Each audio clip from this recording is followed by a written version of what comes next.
Napagalitan nga ba itong si Coach Chito Victorero at yung mga players ng Magnolia pagkatapos nung nakakahiya nilang talo dito sa Meralco Bolts? Ilang araw na pinag-uusapan ng mga fans yung record-breaking performance ng Magnolia kontra dito sa Meralco, kung saan naka-score lamang sila ng 51 points buong game. Pinakamababa yan sa history ng Magnolia. Ang PBA record actually ay 47 points na ginawa ng Shell. Pero yung 51 points ay record yan para sa Magnolia franchise. Kaya ang ibig sabihin nito, hindi maganda yan. Hindi lang para kay Coach Victorero, kung hindi maski na dito sa mga players nila. At sigurado ako hindi rin natuwa yung management dito sa players at kay Victorero. Kaya asahan natin, nagagawa ng paraan ng Magnolia para makabawi. Yun nga lang, medyo mabigat din yung laban nila susunod, Terra Firma kontra TNT. At alam natin, itong Terra Firma galing sa panalo at gugustuhin niya na manalo pa ulit para magkaroon sila ng mas malaking tsansa na pumasok sa playoffs. At ang TNT Tropa, ganun din ang balak. Kaya sa ngayon, asahan natin na kahit na medyo gigil ang Magnolia na bumawi, yung makakalaban nila ay hindi madali. Samantala naman, hindi pa rin sigurado kung anong mangyayari dito kay Coach Chito Victorero. Maraming mga coaches na ang tinitignan daw ng SMC na pwedeng pumalit dito. At kapag ang Magnolia ay nalaglag dito sa PBA playoffs ng maaga, asahan natin ang malaking pagbabago sa franchise na ito.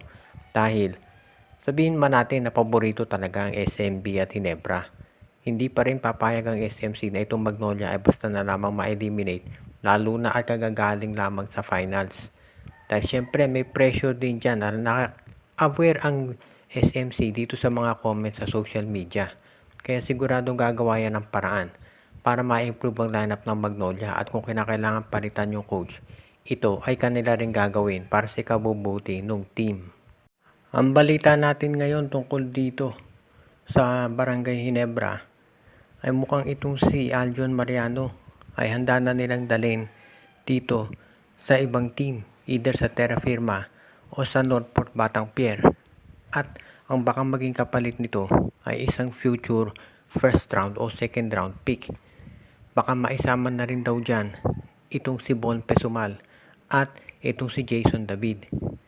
Mukhang ang balak ngayon kasi ng Ginebra ay tuluyan na yung gagawin nilang revamp para magawa nila ng paraan at masabi natin na i-revive yung kanilang lineup na puro injury na ngayon.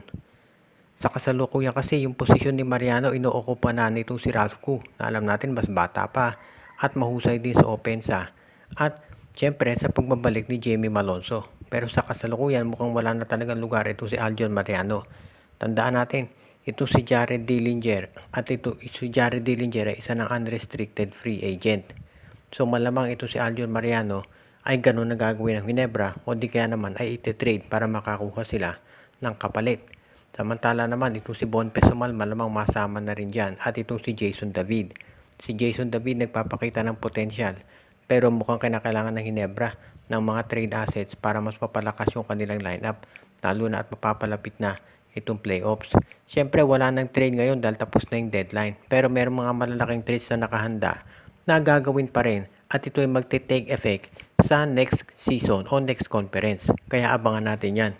Sa panig ng Ginebra ngayon, ang gusto nilang mangyari ay siguraduhin na sa darating na season ay magkakaroon sila ng mas healthy na lineup, at in case magkaroon ng injury, meron pa rin mga players na mag-i-step up, at yan ang tinitignan nila ngayon dito mabuti.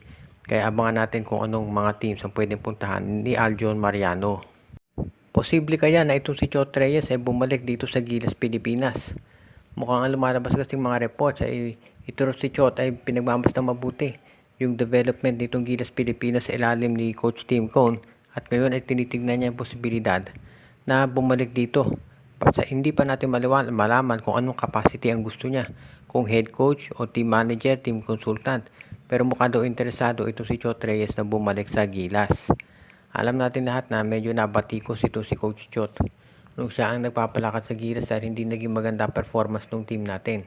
Samantala naman nung pinalitan siya, nanalo agad ng gold medal sa Asian Games sa ilalim ni Coach Tim Cone. Kaya sa ngayon, tignan natin kung ganito nga ang mangyayari. Kung siyempre, sa tingin ko naman itong kay Coach Tim Cone, kailangan din natin tignan kung anong magiging performance niya doon sa FIBA Olympic qualifying. Dahil siyempre, iba competition sa Asian Games, iba dito sa FIBA at dito natin talaga masusubukan yung husay ni Coach Tim Cone. Sa ngayon naman, kung si Coach Chot Reyes babalik, sa tingin ko mas mabuti wag na dahil alam natin yung offense ni Coach Chot Reyes ay yung dribble drive offense ay hindi na naging epektibo. At nung nandoon siya at ang import natin ay si Jordan Clarkson, puro one-on-one plays ang nangyari. Pinanood lang nung team natin si Clarkson. Pero nung si Justin Brownlee naging mas team-oriented at yung ibang players nagkaroon ng tsansa na magpakita ng opensa. Kaya sa tingin ko ganyan ang mangyayari dito kung si Justin Brownlee ang import. At yan ang dahilan kung ba't siya kinuha ni Coach Tim Cone. Plus, kinuha na rin natin, inumpisahan na yung naturalization process para dito kay Benny Boatwright na alam din natin na isa doon sa mga mahuhusay na imports. Of course, pinangunahan niya SMB doon sa pagpanalo ng kampyonato. Kaya sa ngayon, tingin ko si Chot Reyes, kahit maganda intensyon niya, mas mabuti na wag na siyang bumalik dito sa Gilas Pilipinas dahil mukhang maganda naman ang tinatakbo nito. Kung if ever palitan si Coach Tim Cone, dapat si Tab Baldwin. Kumpiyansa ang coach ng Blackwater Bossing na si Jeffrey Carriazo na kaya nilang bigyan ng magandang laban itong San Miguel Beer. Lalo na ngayon at hindi pa sigurado kung itong si Mo Tautua ay maglalaro. Dahil sa ngayon itong SMB, alam natin 9-0 record yan. Pero mukhang itong Blackwater ay determinado na manalo. Sinabi ngayon ng Coach Jeffrey Carriazo na sa totoo lang naman mas kinakailangan nila yung panalo kaysa sa SMB dahil ang SMB sigurado na yan na number 1 seed at sigurado na rin yung twice to beat advantage nila. Samantala namang itong Blackwater ay lumalaban para makapasok sa playoffs. Kaya asahan natin na sa ngayon itong Blackwater Bossing gagawin ang lahat para makapasok dito sa tinatawag nating playoffs at kung kinakailangan nilang dumaan sa San Miguel ay gagawin nila. Sa panig ng SMB wala pa rin tayong makuhang update kung ito si Mawala Tautua ay makapaglalaro o hindi dahil hindi pa naglalabas ng official diagnosis yung kanilang medical team. Nung huli natin nakita si Tautua nakapaglalakad naman pero syempre iba yung naglalaro ka ng basketball. Ang inaalala na San Miguel Beer baka na MCL sprain ito. Hindi ACL, MCL. Kung MCL sprain ito ay magkakaroon ng issue dahil baka ilang linggo siyang hindi makapaglaro. At masamang timing yan dahil malapit na mag-umpisa yung playoffs. Kaya sa ngayon, alam din natin ang San Miguel Beer kulang sa big men. Kaya kinakailangan nila siguraduhin na ito si Tautua ay healthy. Medyo sayang nga dahil maganda pa naman ang nilalaro ni Big Mo lately. At dyan nga nabangkong na si Vic Manuel. Sa panig naman ng Blackwater, regardless kung maglaro si Tautua o hindi, masasabi natin na must win ang laban na ito kontra dito sa San Miguel Beer. Dahil kinakailangan nilang gumawa ng paraan para at least magkaroon ng chance ng playoff para doon sa pang number 8 slot just in case makapasok sila.